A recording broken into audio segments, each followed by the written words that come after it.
What's going on, guys? Get you another video. Shoulders and arms, mostly arms. I did do a pike press, and yes, I will be using weights. I'll be using a pulley system that I got not too long ago. And here, I just want to talk about this pelican curl.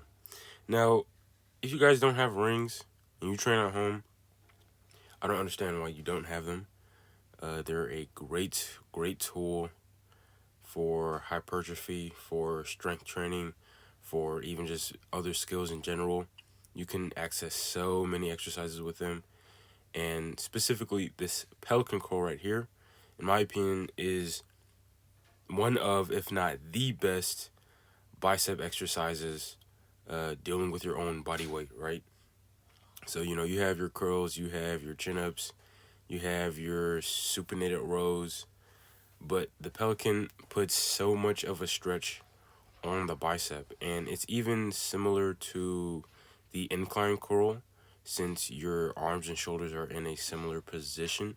But since you are now using your body weight, you do have to make sure you're in a position where you're not using too much of your body weight at a time, especially if you aren't strong in that particular range of motion. And it is going to include some form of mobility because you have to put your shoulders behind your back like that. With some people who do just incline curls, they can't really do them correctly. Like my dad, he can't really do incline curls correctly because his shoulders are in a compromised position because he's not as mobile with his shoulders. Another thing is the false grip. If you look at my hands, when I go down, you can see how my wrist is kind of wrapped over the rings. That is something that you definitely want to practice before you even try the pelican curl.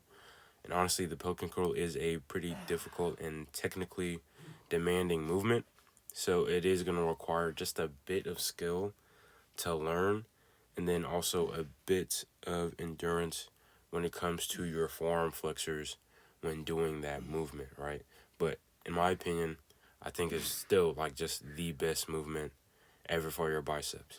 And if you want to make sure you really reinforce that false grip, you could use chalk. And here, I forgot, unfortunately, I forgot to record the last set, but that's okay. And right here are tricep pushdowns, and this is where I use the pulley system. I'm using weight today because I woke up and I was tired, and I knew that if I were going to do calisthenics movements with my arms, especially my triceps, I know it was going to take a lot more of my own body to do those movements.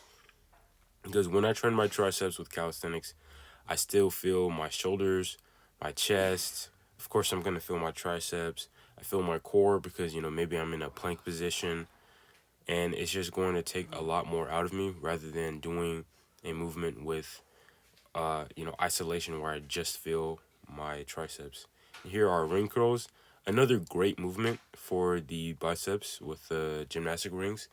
I would recommend that you do these before you try pelican curls, right? If you're not strong enough to do a pelican curl, or you're not used to the grip of the gymnastic rings, I would recommend you try and do ring curls at first. And I remember when I first started with ring curls, they seemed hard, right? Because I didn't really isolate my arms before then. I did do some bicep curls with dumbbells, but the feeling on my biceps felt so different. And I think that's just due to at the bottom position, you are stretching your biceps a lot more. And here back at the extensions. So I'm doing extensions because extensions are really good for your elbows. Again, they're really good for just targeting the tricep in general, the long head and the lateral head. These felt really, really, really good, to be honest.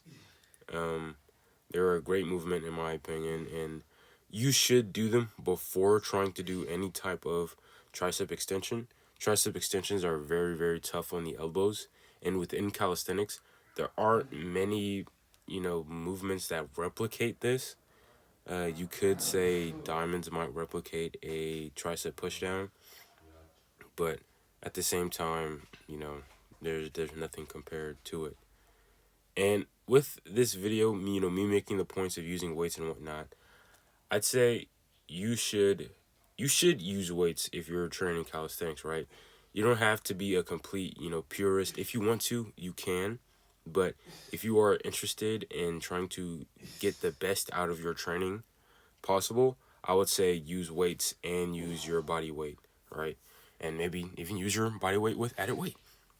But you should mix the both. You should do both of them, because you see here in this workout, I'm not just using calisthenics. I'm not just using weight. I'm using weight and calisthenics. You can see my arm right there. I'm using weight and calisthenics. I'm getting the best of both worlds, especially when it comes to training your arms. Again, in calisthenics, there aren't a lot of movements where you can completely bias, or maybe not bias, but where you can completely isolate the arms, right? There, especially with the triceps, there's like the tricep extension push-up, but again, those are very tough on the shoulders and the elbows. And since there isn't a movement to replicate a push down, you know, then you would come in with weights, either with a cable, pulley, even resistance bands, and do a push down right there. And there, that way, your elbows and maybe even your shoulders will be warmed up enough so you don't get any type of injuries or overuse injuries or any aching or elbow pain that will bother you throughout the day. Another thing with ring curls specifically, they're not a pure isolation.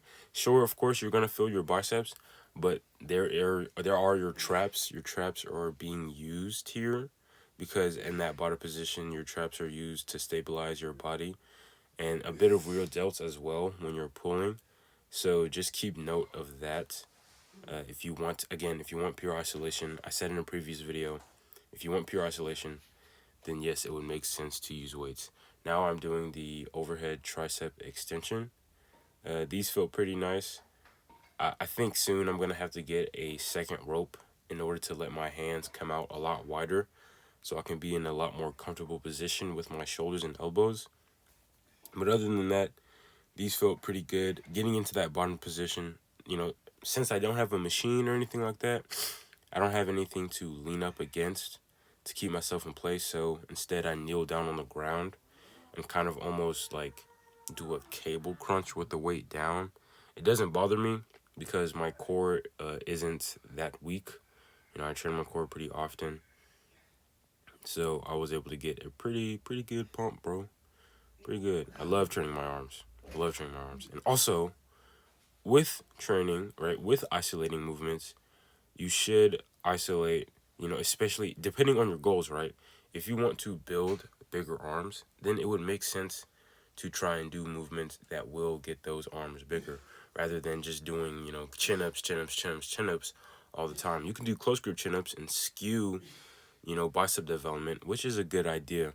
But if you want that true fatigue to be placed on that exact muscle, then it would make sense to use, more isolation moves, like ring curls, bicep curls, cable curls, whatever you can. In the past, I used to be a calisthenics puritist, but then, after doing more research, after training for a lot longer, I realized that using weights can also help me become better with some calisthenics movements when it comes to strength gain and seeing how, let's say when I do a pull-up, right, I would notice my arms and my grip would give out sooner. So I would focus on doing more grip work with weights. I would focus on doing more work when it came to training my arms, so then my arms wouldn't become a limiting factor.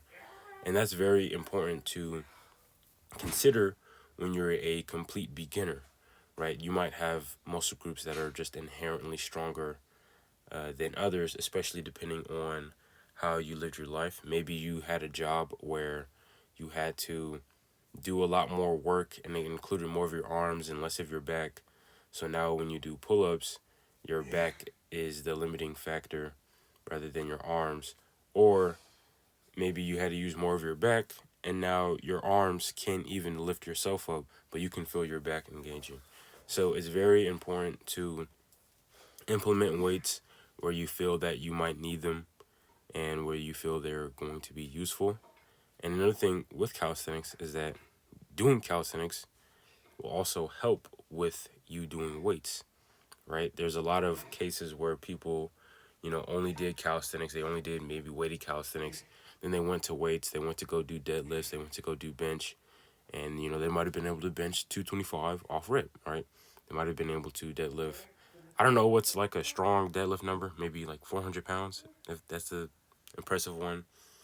400 or 405 off rip because of all the weighted pull ups and whatnot they've been doing.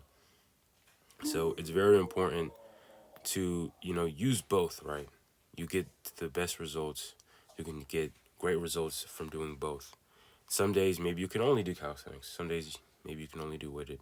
Me personally, of course, with the way my channel is, I'm, of course, always going to be doing calisthenics. I'm always interested in being able to master the movement of my own body and build up my own body with my own body, right? It's amazing what you are capable of with little to no equipment, but willpower and determination. And don't let me using weights here limit what you think you can do, because there is a limitless amount of options for anybody to get out there and train. So, stay happy, stay hard, train hard, and have a good one. And here's me flexing.